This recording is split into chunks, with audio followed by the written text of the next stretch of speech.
বন্ধুসকল মই দীপাঙ্কৰ আৰু মই আজি দুপৰীয়াৰ ভাত সাজ খাবলৈ লৈছোঁ যেহেতু গৰম দিন আহিলে পইতা ভাত খোৱাৰ দিন নহয় নে তো মই আজি দুপৰীয়াৰ ভাত সাজ এনেদৰে খাইছোঁ ইয়াতে মই ধুনীয়াকৈ তিয়ঁহ কাটি লৈছোঁ গোল গোলকৈ আৰু ইয়াতে পিঁয়াজ মিহিকৈ কাটি লৈছোঁ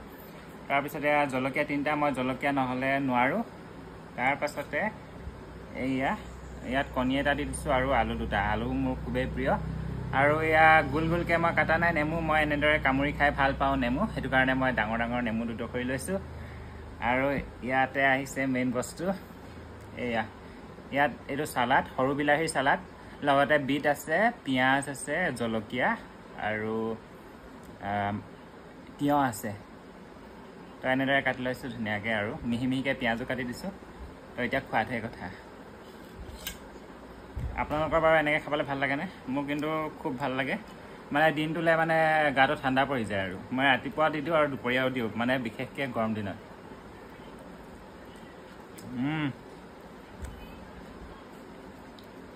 মজা মজা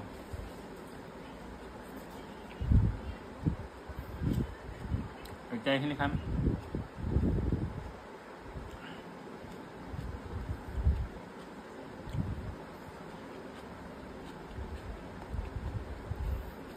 ইয়াত এটা খাৰলি থাকিব লাগিছিলে মজা লাগিলে হ'লে কিন্তু নাই বৰ্তমান কিয় এইখিনিয়ে চলি যাব মোক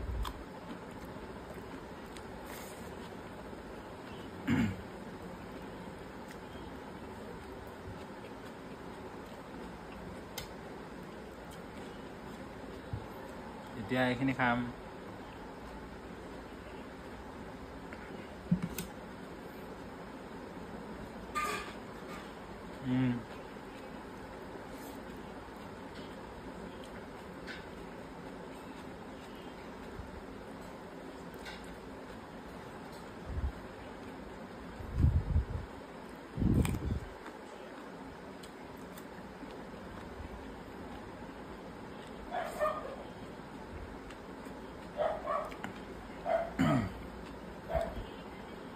তেতিয়াহ'লে মই খাই লওঁ